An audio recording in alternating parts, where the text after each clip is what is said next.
وأحسن منك لم تر قط عيني وأجمل منك لم تلد النساء خلقت مبرأ من كل عيب كأنك قد خلقت كما تشاء. حسان بن ثابت کا یہ شعر ہے. حسان بن ثابت یہ ایک صحابی رسول اور نبی کی شان میں نعت پڑھا کرتے تھے. ان کا یہ شعر ہے, وہ فرماتے ہیں وَأَحْسَنَ مِنْكَ لَمْ تَرَ قَطُّ عَيْنِي وَأَجْمَلَ مِنْكَ لَمْ تَلِدِ النِّسَاء. یا رسول اللہ, آپ سے زیادہ خوبصورت, آپ سے زیادہ ہینڈسم, گڈ لک میری آنکھوں نے دیکھا ہی نہیں. سبحان اللہ, سبحان اللہ. یا رسول اللہ, آپ سے زیادہ خوبصورت کسی ماں نے جنا ہی نہیں. کیا بات ہے. یا رسول اللہ, کأنک قد خلقت کما تشاء, آپ ہر عیب سے پاک پیدا کیے گئے, گویا کہ آپ جیسا چاہتے تھے ویسے ہی پیدا کیے گئے. سبحان اللہ, سبحان اللہ. جیسا آپ چاہتے تھے ویسے ہی پیدا کیے گئے. یہ تو حسان بن ثابت کی نظر تھی, جنہوں نے 1,24,000 کم و بیش انبیاء کرام کو نہیں دیکھا, کیونکہ یہ نبی کے صحابی تھے. اور جو میرے نبی کے صحابی ہوئے وہ یقیناً بظاہر بعد میں ہوئے, پہلے نہیں ہوئے. تو نبی کے صحابی اور میرے نبی خاتم النبیین, یہ تو تمام کو معلوم ہے, کیونکہ آج کل ختم نبوت پر بھی ڈاکہ ڈالا جا رہا, تمام کو معلوم ہے. خاتم النبیین کا عقیدہ معلوم ہے آپ تمامی حضرات کو.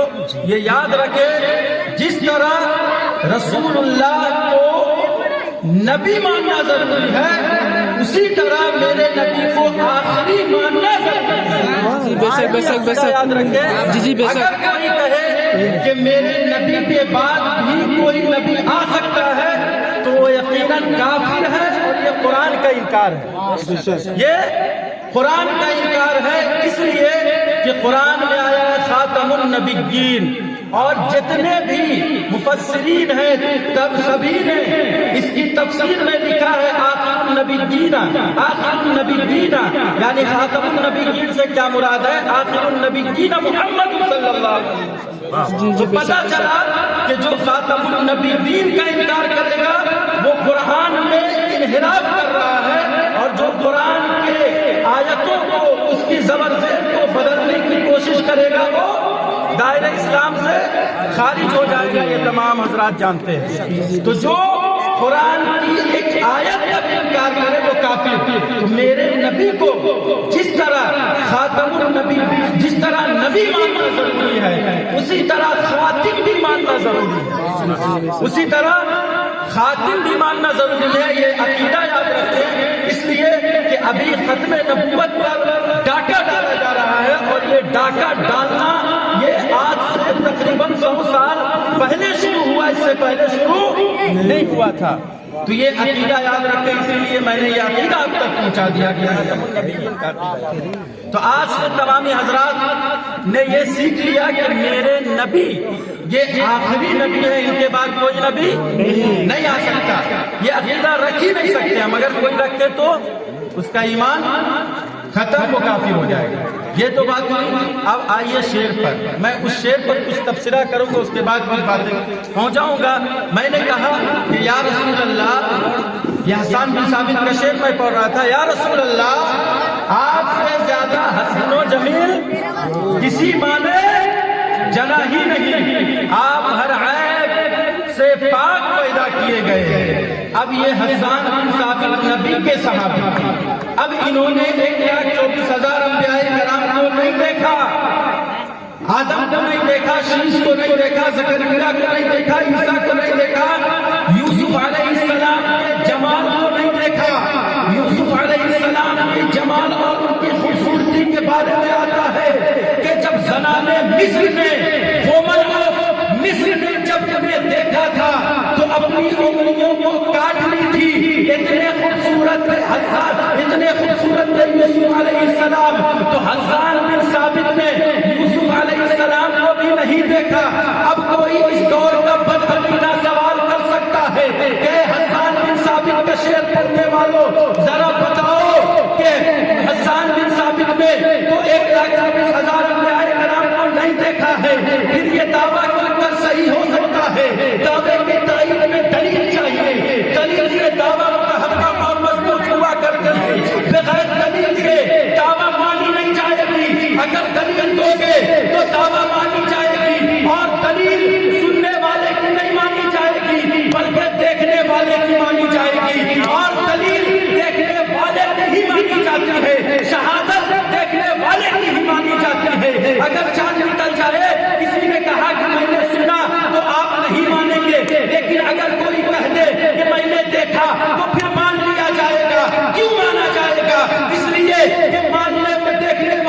گواہی مانی جاتی ہے، سننے والے کی گواہی نہیں مانی جاتی ہے، تو اس شعر پر اعتراض کرنے والوں، آؤ میں ایک ایسے ہستی سے اس کا جواب مانگتا ہوں، آؤ میں سراج مکی سے پوچھتا ہوں، آؤ میں جبریل امین سے پوچھتا ہوں، اے سراج مکی آپ بتائیے، اے جبریل امین آپ بتائیے، آپ نے تو آدم کو بھی دیکھا ہے، آپ نے تو شیش کو بھی دیکھا ہے، آپ نے تو زکریا کو بھی دیکھا ہے، آپ نے تو یوسف علیہ السلام کے جمال کو بھی دیکھا ہے، اے جبریل امین آپ بتائیے، کیا آپ نے میرے نبی سے زیادہ خوبصورت کسی کو دیکھا ہے؟ کیا آپ نے میرے آخری پیغمبر سے زیادہ خوبصورت کسی کو دیکھا ہے؟ میرے نبی سے زیادہ خوبصورت کسی کو دیکھا ہے؟ اے جبریل امین آپ بتائیے، آؤ جبریل امین سے پوچھتے ہیں، جبریل امین کا جواب سنیے، جبریل امین فرماتے ہیں، قد نبت الارض مشارقها ومغاربها لم اجد رجلا افضل من محمد صلی اللہ علیہ وسلم. I saw towards east and west, north and south. I didn't get anyone better than Muhammad صلی اللہ علیہ وسلم. میں نے مشرق سے مغرب دیکھا، شمال سے جنوب دیکھا، زمین کا چپا چپا کھنگال کر دیکھا، لیکن یا رسول اللہ آپ سے زیادہ خوبصورت کسی کو نہیں پایا. جب اس کی ترجمانی وقت کا مجدد کرتا ہے تو فرماتا ہے کہ یہی بولے سدرا والے، یہی بولے سدرا والے، زمانے جہاں بٹھا لے سبھی میں چھان ڈالے، تیرے پائے کا نہ پایا، مجھے حمد ہے خدایا، تجھے حمد ہے. سبحان اللہ سبحان تو جب دیکھنے والے کی دلیل مانی جائے گی، نعرے تو پھر جبریل امین کی بات پر کوئی اعتراض نہیں کر سکتا، اس لیے کہ 1,24,000 انبیاء کرام کے پاس وحی لے کر جبریل امین آیا کرتے تھے، وحی لے کر جبریل امین آیا کرتے تھے. تو اب مدرس کا اعتراض اس بات پر ختم ہو جاتا ہے کہ جبریل امین نے 1,24,000 انبیاء کرام کو دیکھا اور پھر محبوب کو دیکھ کر فرما دیا کہ میں نے تمام جہانوں کا چکا مارا، لیکن آپ سے زیادہ خوبصورت کسی کو نہیں پایا. سبحان اللہ سبحان اللہ سبحان اللہ. یہ ہے نبی کی عظمت، اور یقیناً میرے نبی تمام انبیاء میں بے شک بے شک تمام لوگوں کو افضل ہوں گے جب انبیاء میں افضل. اب آئیے میں اپنے جس آیت کریمہ کا میں نے تلاوت کیا ہے، قد جاءکم من اللہ نور و کتاب مبین، تحقیق کیا ہے وقت کو دیکھتے ہوئے اور آپ حضرات کے موڈ کو دیکھتے ہوئے چند منٹ تقریر کروں گا، لیکن کچھ اہم باتیں پہنچاؤں گا. سننا چاہتے ہیں نا؟ جی جی جی بے شک بے شک. ماحول بنائے رکھے بس. قد جاءکم من اللہ نور، کس کی آیت ہے؟ قرآن مجید کی آیت ہے. اللہ کیا فرما رہا ہے؟ تحقیق کے آیا تمہارے روشن کتاب سے مراد قرآن مجید، کسی کا اعتراض نہیں، لیکن جب نور کی باری آتی ہے تو لوگ کہتے ہیں کہ اس سے بھی مراد قرآن مجید ہے. میں بھی کہتا ہوں کہ قرآن بھی نور ہے، لیکن مفسرین کی مانی جائے گی، نہیں مانی جائے گی. مفسرین کی تفسیر آپ اٹھا کر دیکھیں، تفسیر ابن عباس اٹھا کر کے دیکھیں گے تو بن نور محمد، اس کے بعد تفسیر طبری اٹھا کر کے دیکھیں تو بن نور محمد، اسی طرح تفسیر بیضاوی اٹھا کر کے دیکھیں تو نور سے مراد میرے نبی، اسی طرح آپ تفسیر کبیر اٹھا کر کے دیکھیں نور سے مراد میرے نبی، اسی طرح تفسیر جلالین اٹھا کر کے دیکھیں نور سے مراد میرے نبی. تمام مفسرین نے مراد لیا کہ نور سے مراد میرے نبی ہیں، اور ان بدبختوں نے نور سے مراد کچھ اور لے لیا، لیکن میرا عقیدہ یہ ہے کہ میرے نبی نور ہیں، میرے نبی نور ہیں. اب اس آیت کے تحت حدیث پاک سنیے. حدیث پاک اگر آپ سنیں گے تو پھر اعتراض ختم. اب حدیث پر کوئی اعتراض نہیں کر سکتا. حدیث پر کوئی اعتراض کر سکتا ہے؟ اگر حدیث پر اعتراض کر رہا تو نبی پر اعتراض کر رہا، نبی کی بات کا انکار کر رہا، بات تو نہیں ہوئی. اب حدیث پاک سنیے کہ آپ نور کب سے ہیں، نبی کب سے ہیں، یہ بھی سنیے. اب ایک حدیث پاک حضرت عبد الرزاق، یہ امام بخاری کے بھی استاد ہیں، امام بخاری کے بھی دادا استاد ہیں عبد الرزاق. یہ حضرت جابر رضی اللہ تعالیٰ عنہ سے روایت کرتے ہیں. کن سے؟ جابر رضی اللہ تعالیٰ عنہ صحابی رسول ہیں. ان سے روایت کرتے ہیں. کون حدیث لا رہے ہیں؟ کون؟ محدث اعظم حضرت عبد الرزاق رحمۃ اللہ علیہ. ان سے حدیث لے رہے ہیں. حضرت جابر سے روایت میں کیا فرماتے ہیں؟ حضرت جابر رضی اللہ تعالیٰ عنہ فرماتے ہیں اخبرنی ان اول شیء خلق اللہ تعالی قبل الاشیاء. یا رسول اللہ مجھے فرما دیجئے، یا رسول اللہ مجھے بتا دیجئے کہ اللہ تعالیٰ نے سب سے پہلے کس چیز کو پیدا کیا. اب صحابی کا عقیدہ دیکھیے. صحابی جا کر کے میرے نبی سے پوچھ رہے ہیں. اس حدیث سے ایک عقیدہ معلوم چل رہا ہے کہ صحابی کو بھی معلوم تھا کہ میرے نبی تشریف بعد میں لائے ہیں، لیکن پہلے کی خبر میں بھی معلوم ہے. میرے نبی تشریف بعد میں لائے ہیں اور بعد میں لا کر کے بھی پہلے کی خبر میرے نبی کو معلوم ہے. تبھی تو سوال کر رہے ہیں کہ بتائیے اللہ نے سب سے پہلے کس چیز کو پیدا فرمایا؟ تو اللہ کے نبی ارشاد فرماتے ہیں سنی حدیث پاک ہے یا جابر ان اللہ خلق قبل الاشیاء نور نبی کا بھی نور ہے. اے جابر سب سے پہلے اللہ نے تیرے نبی کے نور کو اپنے نور سے پیدا فرمایا. تیرے نبی کے نور کو اپنے نور سے پیدا فرمایا. کس وقت پیدا فرمایا؟ اب ایک حدیث پاک اور سنیے. اللہ کے نبی فرماتے ہیں کہ کنت نبی کیوں آدم بین الماء والطین، کہ میں اس وقت بھی نبی تھا جب آدم پانی اور مٹی کے درمیان تھے. ایک حدیث پاک میں ہے کنت نبی کیوں وآدم بین الروح والجسد، میں اس وقت بھی نبی تھا جس وقت آدم روح اور جسم کے درمیان تھے. اب ایک طرف یہ حدیث پاک ہے کہ میں اس وقت بھی نبی تھا، کہ میں اس وقت بھی نبی تھا جس وقت آدم علیہ السلام جسم اور روح کے درمیان تھے. تو پتا چلا کہ جس وقت آدم کی تخلیق نہیں ہوئی تھی اس وقت بھی میرے نبی تھے. جس وقت آدم کی تخلیق نہیں ہوئی تھی اس وقت بھی میرے نبی تھے. اب ہم یہ حدیث پاک جو عبد الرزاق سے روایت ہے اللہ کے نبی ارشاد فرما رہے ہیں کہ نور نبی کی کمی نور ہے کہ سب سے پہلے اللہ نے تیرے نبی کے نور سے اللہ نے تیرے نبی کے نور کو پیدا فرمایا. اپنے نور کو اس وقت پیدا فرمایا. اللہ کے نبی فرماتے ہیں کہ اس وقت پیدا فرمایا جس وقت کوئی بھی چیز پیدا نہیں کی گئی تھی. تو پتا چلا عرش سے پہلے میرے نبی کے نور کو پیدا کیا گیا، کرسی سے پہلے میرے نبی کے نور کو پیدا کیا گیا، آسمان سے پہلے میرے نبی کے نور کو پیدا کیا گیا، زمین سے پہلے میرے نبی کے نور کو پیدا کیا گیا، کرسی سے پہلے میرے نبی کے نور کو پیدا کیا گیا، زمین و آسمان سے پہلے میرے نبی کے نور کو پیدا کیا گیا. اس وقت پہاڑ کی بلندیاں نہیں تھی، اس وقت سورج کی شعاع نہیں تھی، اس وقت پہاڑوں کی چمچماہٹ نہیں تھی، اس وقت پھولوں کی خوشبو نہیں تھی، اس وقت دنیا کی کوئی بھی شے موجود نہیں تھی. جس وقت میرے نبی کے نور کو پیدا کیا گیا دنیا کو اس سے پہلے کسی چیز کو پیدا نہیں کیا گیا. سب سے پہلے میرے نبی کے نور کو پیدا کیا گیا.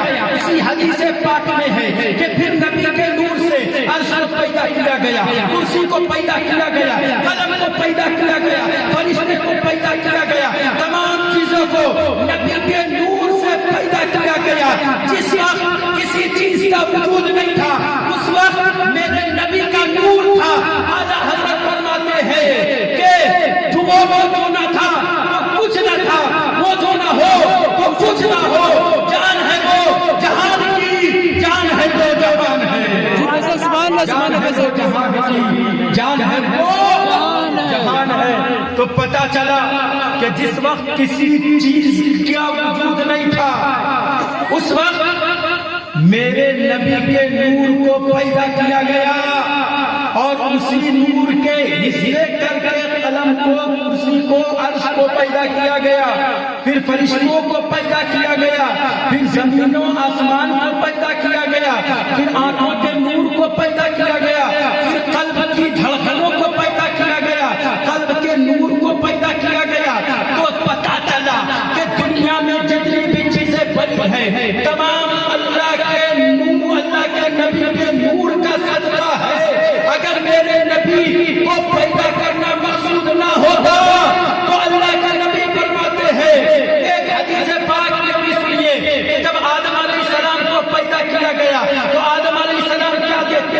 کہ جنت میں محمد رسول اللہ لکھا ہوا ہے، اللہ کے ساتھ محمد کا نام ہے، تمام جگہوں پر اللہ کے ساتھ محمد کا نام ہے۔ آدم علیہ السلام پوچھتے ہیں کہ اے اللہ یہ بتا تیرا اب بھی کوئی محبوب ہے؟ ابھی تو نے سب سے پہلے میری تخلیق فرمائی ہے، آخر کون تیرا محبوب ہے کہ تیرے نام کے ساتھ اس کا نام ہر جگہ پر جڑا ہوا ہے؟ تو اللہ فرماتا ہے کہ اے آدم، اگر میں اسے پیدا کرنا مقصود نہ کرتا تو میں دنیا کے کسی چیز کو پیدا نہ کرتا۔ تو پتا چلا کہ نبی کے صدقے آدم بھی بنا، نبی کے صدقے نوح بھی بنا، نبی کے صدقے شیش بھی بنے، نبی کے صدقے عیسیٰ بھی بنے، نبی کے صدقے زکریا بھی بنے۔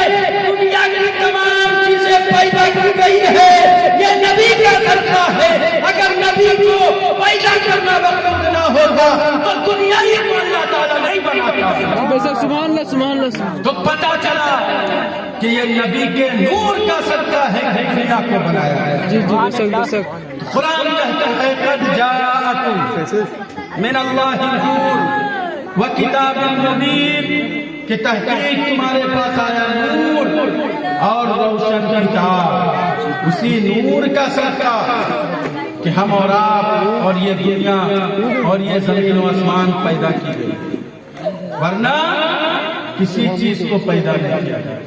اب نبی کی جب ولادت ہو، اب سنیے گا تھوڑا سنیے گا، اب جب نبی کی ولادت ہو، جن کے اب ایک تو سمجھ میں آگے کہ نبی کے صدقے دنیا بنی۔ اب قرآن کہتا ہے کہ اللہ کی فضل اور اس کی رحمت پر خوشی مناؤ۔ بتاؤ جس کے صدقے دنیا بنی اس وہ تشریف لائے تو ان کی ولادت میں خوشی ہم نہ منائیں۔ اب کچھ لوگ کہتے ہیں شرک، کیا ہے؟ کیوں بھائی شرک؟ کیوں شرک؟ نبی کی ولادت کی خوشی میں آگے شرک؟ بھائی کیا شرک؟ What is the shirk? What definition of the shirk؟ کیا کرے گا؟ شرک کیا چیز ہے؟ اس کا کیا کرے گا؟ نہیں معلوم، لیکن شرک کا حکم لگانے میں سب سے آگے بدعت۔ بھائی بدعت کیا؟ یہ اسٹیج سجا رہے ہیں، آپ بتائیں عشاء سے لے کر اب تک جلسہ ہوا نا، قرآن پاک کی تلاوت ہوئی، نعت خوانی ہوئی، تقاریریں ہو رہی ہیں، آپ حضرات بیٹھ کے سن رہے ہیں، ہم اور آپ یہاں پر بیٹھ کے سن رہے ہیں، بدعت ہوگی؟ شرک ہو گیا؟ بتائیے۔ اگر حکم لگاؤ گے کہ نبی کی ولادت کی خوشی منانا شرک، تو تم اپنے بچے کی ولادت کی خوشی مناؤ گے تو بھی شرک، کیونکہ جب حکم یہاں پر لگاتے ہو تو پھر وہ حکم ہر جگہ لگاؤ، کیونکہ تم مطلق حکم لگا دیتے ہو، میلاد کی بدعت، قرآن خوانی کی بدعت۔ بھائی ان کو بدعت اور شرک کا ڈیفینیشن معلوم ہی نہیں، ان کو جب نہیں معلوم تو حکم تو لگائیں گے ہی۔ ان کو بغض ہے میرے نبی سے، اسی لیے یہ شرک اور بدعت کا حکم لگاتے ہیں۔ کچھ باتیں اور سنیں، اگر موقع رہا تو شارٹ میں شرک اور بدعت کو سمجھا دوں گا۔ آپ کے ذہن میں جو خلیش ہے اور جو سوالات پیدا ہوتے ہیں، میں اس سوالات کو 10 منٹ کے اندر کلیئر کر سکتا ہوں الحمدللہ، اللہ کی عطا سے، اللہ نے چاہا تو۔ کیونکہ بہت لوگ گمراہ کرنے کی کوشش کرتے ہیں ہمارے بھولے بھالے نوجوان کو، کیوں بھائی یہ بدعت، یہ شرک، یہ بدعت، یہ شرک، انہیں معلوم نہیں شرک بدعت کہتے کسی، بس سنی کرے تو شرک۔ اور یہ پورے شادیوں میں بیٹھا کر کے بڑے بڑے وہ کچھ منڈے کو لا کر کے کھلانے، نیتا کو لا کر کھلاؤ، اس وقت انہیں شرک اور بدعت کی، اور ہم جشن ولادت اور 11ویں کے موقع پر دیکھ بنا دے شرک بدعت۔ بھائی کیا بدعت، کیا تم نے سیکھا ہی نہیں شرک اور بدعت کا۔ نبی کی ولادت کی خوشی اگر کوئی کافر بھی منائے تو اسے بھی اجر مل جایا کرتا ہے، اسے بھی اجر مل جایا کرتا ہے۔ ایک واقعہ میں بتاؤں، جب نبی کی ولادت ہوئی، سنیے گا، سننے کے موڈ میں ہے نا؟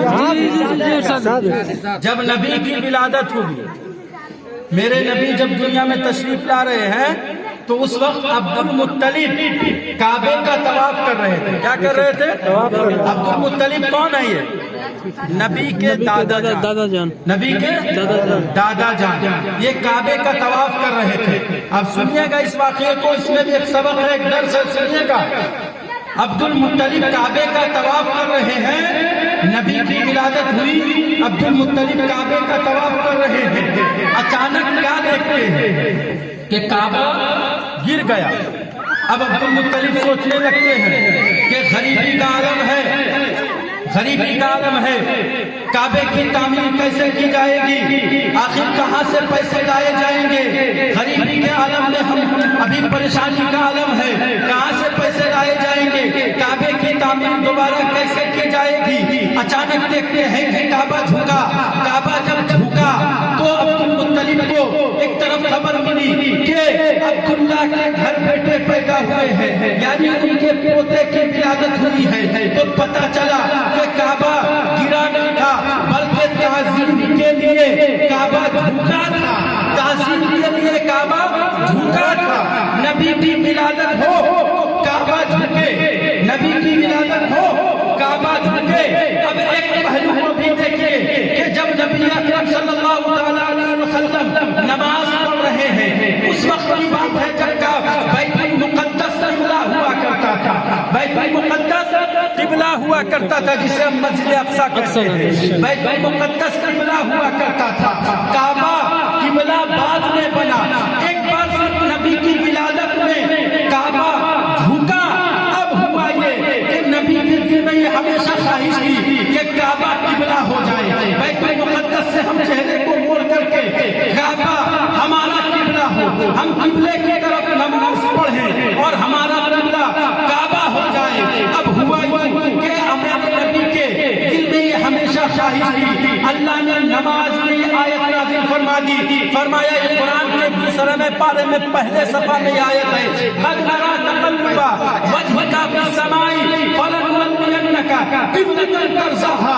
اے محبوب ہم آپ کے چہرے کو بار بار آسمان کی طرف اٹھتا دیکھتے ہیں، اے محبوب میں ضرور آپ کو پھیر اس کی طرف جس کی طرف آپ چاہتے ہیں۔ حکم ہوا، حکم ہو رہا ہے، فولی چہرے کو پھیریے، وجہ کا فولی وجہ کا، محبوب اپنے چہرے کو پھیریے، قبلۃ ترضاها، اے محبوب جس قبلے کی طرف آپ چاہتے ہیں اس کی طرف پھیریے، محبوب کعبے کی طرف اپنے چہرے کو پھیریے۔ اب یہاں پر سے ایک عقیدہ لے کر کے جانا، ایک بات میں پہنچا رہا ہوں کہ نبی کی ولادت کے لیے نبی کی ولادت جب ہوئی تو کعبہ ایک بار جھکا تھا، اب نبی کی خواہش تھی کہ کعبہ قبلہ بن جائے، اب قیامت تک کے لیے کعبہ قبلہ ہو گیا۔ ایک بار تعظیم نبی کے لیے جھکا تو قیامت تک کے لیے کعبہ قبلہ ہو گیا۔ تو افضل البشر اگر نبی کی ولادت میں خوشی منائے تو انہیں کیوں نہ فائدہ ملے؟ کعبے کو ہم جب ایک بار تعظیم نبی کے لیے جھک رہا ہے تو وہ ہمیشہ کے لیے مسلمانوں کا قبلہ بن جا رہا ہے۔ تو میرا یہ عقیدہ کہتا ہے کہ اگر مسلمان بھی نبی کی ولادت کی خوشی منائے گا تو ضرور اللہ اسے بھی نوازے گا اور وہ دونوں جہاں میں کامیاب نعرہ تکبیر، ہمیشہ کے لیے قبلہ، مسلمانوں کا قبلہ۔ اگر آپ نماز پڑھیں گے قبلہ نہیں کیے نماز نہیں ہوتی، کیوں بھائی؟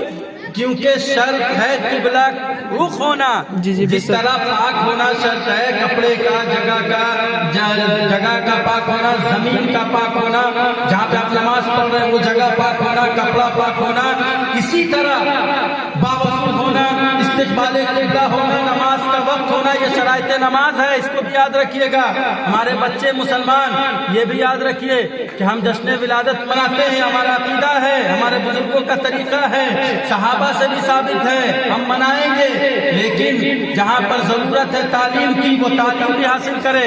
ہمارے جب سنی بچوں سے شرائط نماز پوچھ لیا جاتا ہم نہیں بتا پاتے ہیں، فرائض نماز پوچھ لیا جاتا ہم نہیں بتا پاتے ہیں، واجبات نماز ہمیں نہیں معلوم، کلمہ 6 پوچھ لیا جائے نہیں معلوم۔ اس کا بھی خیال رکھیں، جشن ولادت ضرور منائیں، لیکن ایک طرف تعلیم کا بھی خیال رکھیں کہ جب ہم سے کوئی پوچھے کہ بتاؤ تم سنی مسلمانوں کلمہ سناؤ تو یوں نہ منہ تکے کہ کون سنائے گا، بلکہ شروع کرے سے ختم کرے۔ یہ ہونا چاہیے تعلیم کا طریقہ۔ ہم تمام چیز والے، ہم ہی توحید والے ہیں، ہم ہی توحید والے ہیں۔ ہم ہی مسلمان ہیں جو اہل سنت والجماعت پر قائم ہے. تو اسی لیے ہماری ذمہ داری ہے کہ ہم تمام فیلڈ میں ماہر رہیں. صرف یہ نہیں کہ ہم ولادت کی خوشی منائیں اور تعلیم اور نمازوں سے دور، رمضان آئے روزوں سے دور، ماں باپ کی عظمت کی بات آئے تعظیم سے دور. تو یہ بھی نہیں چلنے والا. خوشی منائے، انکار نہیں، ہم سب مناتے ہیں، لیکن ساتھ ہی ساتھ جو ضرورت ہے، ابھی جو وقت تقاضا کر رہا ہے، اس تقاضے کو بھی پورا کریے. تقاضے کو پورا نہیں کریں گے تو ہماری داستان تک بھی نہ ہوگی داستانوں میں. یہ بات یاد رکھیں. بہت ماحول خراب ہے ابھی ہر طرف. دیکھیے ابھی ایک جگہ پر ہو رہا ہے ظلم مسلمانوں پر، نام سنا ہوگا آپ نے. یہاں پر کا ماحول کیا مجھے نہیں معلوم، لیکن یاد رکھیں اس جگہ پر مسلمانوں پر تقریباً 10 سے 15 دن سے وہاں پر مسلمانوں پر ظلم ہو رہا ہے. لیکن کسی بھی سیاسی پارٹیز ہو یا نیوز اینکرز ہو یا بالی ووڈ کے وہ گنڈے ہوں جن کو آپ دیکھتے ہیں دن رات کھلے عام، یا وہ گنڈیاں ہوں، کوئی بھی آواز اٹھانے والی نہیں ہے. اگر ایک مسلمانوں کی بات چلے تو ٹرینڈ چل جاتا ہے. میں نے سنا، کسی نے بتایا مجھے کہ ابھی میچ شاید T20 وغیرہ چل رہا، مجھے تو نہیں دیکھتا، لیکن سننے میں آیا کہ محمد شمی وغیرہ کے پہ کچھ الزام آیا، بہتر آپ جانتے ہوں گے. اب اس پہ سنے کہ ٹرینڈ چل گیا ٹویٹر پہ. جو ٹویٹر ہم لوگ سب یوز کرتے ہیں کیونکہ ایک ضرورت ہے، ہر علماء تمام ہمارے اکابر یوز کرتے ہیں کیونکہ ضرورت ہے. اور تو پتہ چلا کہ اس پہ ٹرینڈ چل گیا. بھائی کیوں؟ کیونکہ انہوں نے شاید اچھی بالنگ نہیں کی ہوگی، یہی وجہ ہوگی. ٹرینڈ چلنے کی کیا وجہ ہے بھائی؟ پچھلا ریکارڈ اٹھا کے دیکھیں، اتنا سارا وہ تو کیا ہوگا اچھا کارنامہ نا، لیکن پھر اس پر آواز اٹھ رہا، اور وہاں پر 10 دن سے ظلم ہو رہا، اس پر آواز نہیں اٹھ رہا. تو یہ کیا ہے؟ یہ مسلمانوں سے حسد ہے، مسلمانوں سے بغض ہے، مسلمانوں کو توڑنا چاہتے ہیں، راج بنانا چاہتے ہیں ہندوتوا. لیکن یہ چلنے والا نہیں ہے. ہمیں تعلیم کے ذریعے جواب دینا ہے، ہمیں مضبوط ہو کر کے اٹھنا ہے. ٹرپل طلاق کا معاملہ چلا، آج تک کسی بچے کو معلوم بھی نہیں ٹرپل طلاق کیا ہوا. اتنے سارے چیز ہو گئے، ہم پوچھیں ٹرپل طلاق کس کو کہتے ہیں، نہیں معلوم. I don't know about it. انہیں معلوم اس کے بارے میں. Why do you not know about it? You should know. You have responsibility to know everything. What's going on this time? جو چیز چل رہا آپ دیکھیں اس کو سمجھیں. کیوں نہیں سمجھ رہے آپ؟ تو حالات جو تقاضا کر رہی ہے اس تقاضے کو سمجھیے. صرف کمانے اور کھانے اور یوں ہی زندگی بتانے سے کام نہیں چلنے والا ہے. اپنے بچے کو پڑھائیے. جن کی زندگی اب ذمہ داری والی ہے وہ ذمہ داری والی صحیح ہے. اس کے بعد اب جو آپ کے چھوٹے چھوٹے بچے ان کو پڑھانے کی ضرورت ہے، ان کو تعلیم کی ضرورت ہے. ان کو آپ آگے بھیجیے، آگے تعلیم دیجیے. میں نے دیکھا آپ کے بچوں کو یہاں پر جو میں آیا یہاں پر میں نے ملاحظہ کیا، بچے بہت سارے اچھے بھی ہیں اور بچے تو شرارتی ہوتے ہی ہیں، لیکن ان کو تربیت کی سخت ضرورت ہے. تربیت کی بہت کمی ہے یہاں پر. میں یہ بات اس لیے کر رہا ہوں کہ میں آپ کے بھائی کی طرح ہوں، آپ کے رہبر ہوں. اگر میں نہ بتاؤں گا برا نہیں مانیے گا. میں یہ باتیں اس لیے کہہ رہا ہوں کہ میں نے محسوس کیا اور آپ تک یہ باتیں ادباً پہنچا رہا ہوں تاکہ آپ اس پر غور کر کے بچے کو ایک اچھی تعلیم دینے کی کوشش کیجیے. تربیت دیجیے بچے کو. تربیت کی کمی ہے. بڑے بڑے بچے ہو گئے 12 سال 14 سال کے، لیکن تربیت نہیں ہے بچوں میں. کیوں بھائی؟ علماء کرام بیٹھے ہوئے ہیں، بڑے لوگ بیٹھے ہوئے ہیں، کوئی طریقہ نہیں سمجھ میں آتا ہے. تو یہ کیوں ہو رہا ہے مسلمانوں میں؟ میں یہاں کی بات نہیں کر رہا ہوں، ایک جنرل بات کر رہا ہوں، ایک مطلق بات کر رہا ہوں. کیوں ہمارے بچے میں ایسی تعلیم؟ کیوں ہم بچے کو تعلیم نہیں دیتے؟ کیوں نہ ہم بچے کو آگے بڑھاتے ہیں؟ اسٹڈی کی طرف کیوں نہیں لگاتے ہیں؟ دینی تعلیم سکھائیے، دنیاوی تعلیم سکھائیے. یہ ضرورت ہے، وقت کا تقاضا یہی ہے. اگر نہیں ہم سمجھائیں گے تو پھر جان لیجئے ہم برباد ہو کر رہ جائیں گے. اسی لیے ضرورت ہے تعلیم کی، تربیت کی.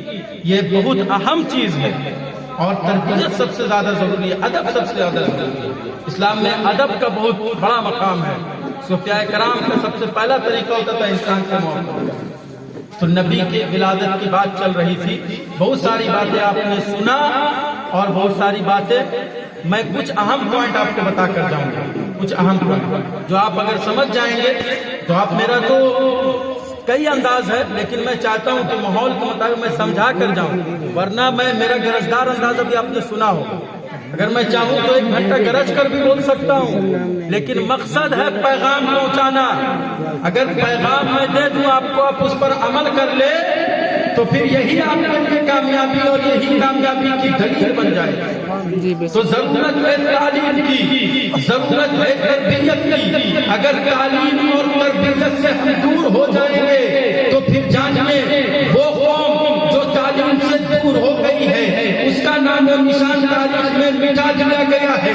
تو میں کہتا ہوں کہ ولادت کی خوشی منائیں گے, یقیناً ولادت کی خوشی اگر ہم منائیں گے تو یقیناً ہمیں اللہ اس کا اجر دے گا اور ہمیں بہترین سعادت ملے گی, اور ہمیں اس خوشی منانے کے صدقے ہم خوشحال نظر آئیں گے. لیکن خوشی منائیں, ایک طرف فرضیت کو چھوڑے, خوشی منائیں واجب کو چھوڑے, خوشی منائیں اور ماں باپ کی تعظیم نہ کرے, تو جان لیجیے